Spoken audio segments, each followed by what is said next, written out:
Marketing कितने तरीके की होती है और कैसे की जाती है उसे कुछ मजेदार एग्जाम्पल से समझने की कोशिश करते हैं। सबसे पहले होती है डायरेक्ट मार्केटिंग। मान लीजिए कि आप किसी पार्टी में, वहां पर आपने एक गॉर्जियस सुंदर सी लड़की देखी। आप उसके पास गए और आपने कहा कि मैं बहुत अमीर हूं, मुझसे शादी कर लो।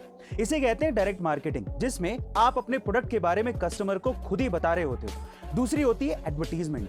फिर से मान लीजिए कि आप किसी पार्टी में, तब आपका कोई दोस्त किसी सुंदर सी लड़की के पास जाता है और आपकी तरफ इशारा करते हुए बोलता है कि वो लड़का बहुत अमीर है, उससे शादी कर लो। इसे कहते हैं एडवर्टीजमेंट, जिसमें आपके प्रोडक्ट के बारे में कोई तीसरा बंदा कस्टमर को समझा रहा होता है या बता रहा होता है। गाइस, आपको मार्केटिंग को समझाने वाले ये अमेजिंग एग्जांपल कैसे लगे कमेंट सेक्शन में जरूर लिखिएगा। और ऐसे गाइस, ये घटना घटी साल 2017 में, जब फ्लोरिडा की रहने वाली एक 10 साल की लड़की पर एक मगरमच्छ ने अचानक से हमला कर दिया और उसके पैर को अपने जबड़ों में दबोच लिया। वो तो एंड टाइम पे उस लड़की का दिमाग चल गया और एक ट्रिक की वजह से उसकी जान बच गई। क्या थी वो ट्रिक, आप भी जरा ध्यान से सुनिएगा, आपको भी बहुत काम आएगी। उस लड़की ने अपनी दोनों उंगलियां मगरमच्छ के नाक में घुसेड़ दी। उसके बाद मगरमच्छ को सांस लेने में प्रॉब्लम होने लगी और उसने अपना मुंह खोल दिया। बस फिर क्या था, लड़की ने अपना पैर बाहर खींचा और वहां से भागकर अपनी जान बचाई। कमाल की ट्रिक थी ना ये। गाइस, ये ट्रिक बच्ची ने गेटोरलैंड पार्क में सीखी थी।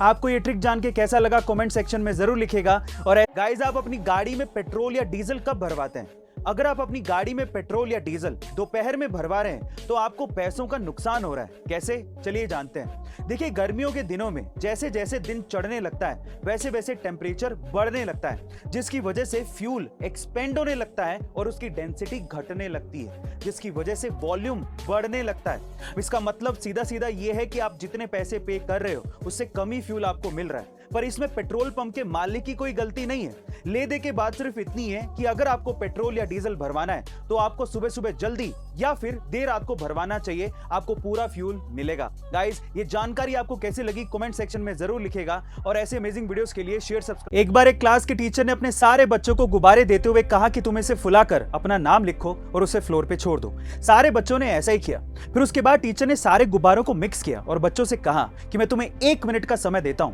तुम अपने अपने नाम का गुब्बारा ढूंढो। लेकिन उस 1 मिनट में बहुत ही कम बच्चे अपने नाम का गुब्बारा ढूंढ पाए। उसके बाद टीचर ने कहा कि कोई बात नहीं, अब तुम एक काम करो, तुम्हारे हाथ में सबसे पहले जो भी गुब्बारा आ रहा हो उसे उठाओ, उस पे जिसका भी नाम लिखा है उसे वो दे दो। ऐसा करके आप बिलीव नहीं करेंगे कि 1 मिनट के अंदर अंदर सारे बच्चों को अपना अपना गुब्बारा मिल गया। गाइस, यहां सीखने लायक बात यह है कि हमारी जिंदगी में खुशियां भी गुब्बारों के जैसी होती हैं। ये हमें नहीं मिलती अगर हम अपनी खुशियां ढूंढते रहेंगे, लेकिन अगर हम दूसरों की खुशियों का भी ख्याल रखेंगे तो शायद हमें हमारी खुशियां भी मिल जाएं।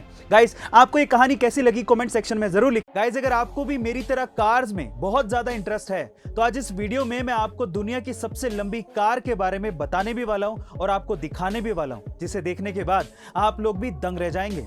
दुनिया की सबसे लंबी कार बनाई है ओरबर्ग ने, जो कि 100 फीट लंबी है, जिसमें 4, 6 या 10 चक्के नहीं, पूरे 26 चक्के यानी कि व्हील्स लगाए गए हैं। सबसे इंटरेस्टिंग बात यह है कि इसी कार में एक स्विमिंग पूल भी बनाया गया है और उससे भी इंटरेस्टिंग बात यह है कि इस कार पर एक हेलीपैड बनाया गया है जिसमें एक हेलीकॉप्टर लैंड हो सकता है। गाइस, आपको इस कार के बारे में जानकर कैसा लगा कमेंट सेक्शन में जरूर लिखिएगा। और ऐसे अमेजिंग वीडियोस